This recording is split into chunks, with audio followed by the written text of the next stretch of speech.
Were you a box out guy or just a high point go get it guy? I was both.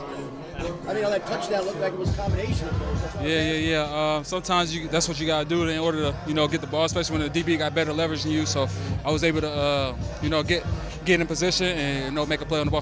How did you have the presence of mind to wrap the ball around the pylon? Did you know you were... I knew where I was in the field. I knew it was throwing a little bit short. We was practicing that play all week. And, he left it a little short. Obviously, he had pressure. Caught it and, was able to make a play. How are you that flexible? Yoga, Pilates? Like, what are you doing to get the ball across like that? Because your body was one way. Yeah, I'm gonna say a big shout out to Misty and Jim. They the ones that take care of my body, man. Get stretched out here and there. So, big shout out to them. What was going through your mind throughout this game? Obviously, it was almost the tale of two halves for you, and you came alive in the fourth quarter and were making game-changing plays. Yeah, definitely. That very first play, obviously, had the drop. But Chase kept telling me next play mentality, and then right before half, I had the big catch, but they said it wasn't a catch. Obviously, as a receiver, you want to make those plays, especially in times like that.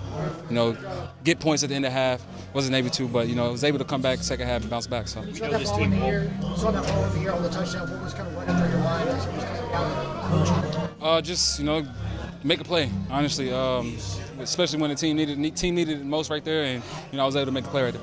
Body control team. Can you talk about the body control it took to know where you were on the field and then the second? Yeah, definitely. Have to know where I was on the field, and then at the same time I was right there on the sideline, so I had to stay in bounds, and then I knew I caught it around the one, so I just took a wild guess and just reached back, and I looked up at the ref, and he had his horns up his touchdown. So it had been since week 2 since you scored a touchdown. Just how much did you personally want a big game like this? Oh my God, bro, that shit felt good.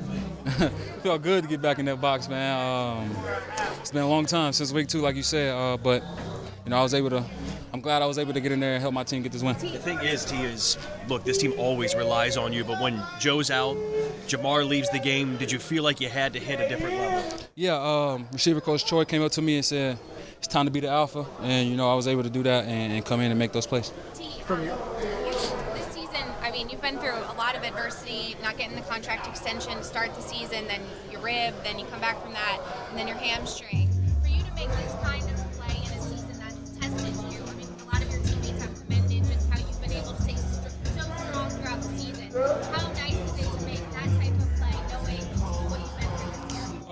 All I can say about that is just, I never stopped putting in the work, always hard working.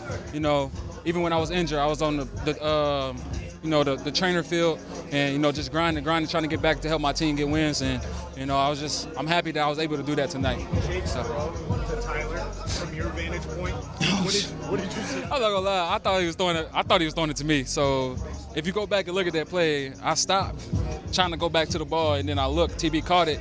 And as he was catching it, as he caught it, it's like he was about to go out of bounds. So I grabbed him to keep him up, stay in bounds, and he got a little bit more yards. So good play by TB and Jake. Say about Jake that he's able to have the force that he did after kind of maybe not finding his way in the first 6 quarters. Says a lot.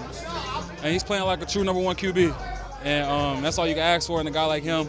Come in, especially when a guy like Joe goes out, come in and just pick up where Joe left off.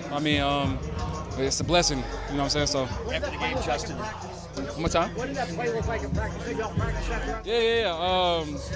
That play, the one I scored on, you talking about? Yeah, back of the end zone every time. But, Jake had pressure and he had trust in me.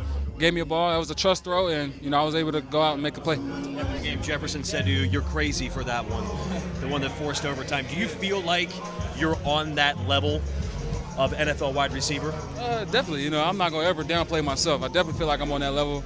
Obviously I had the injuries, and I had a few drops this season, but those drops don't define me. I still got to come out, next play mentality, keep being me, and keep helping my team get W's. Was this big for you to keep being you? Because I know you're mentally tough and all that, but it has been a tough. I'm not even going to make that about me. It was big for the team. As long as we get a win, help get us to the playoffs. So that's what I do it for. So. What do you put this catch among maybe the top ones you've had in your career? That touchdown. I put it up there. I still think the Baltimore catch is still my number 1 catch, but I put it up there for sure.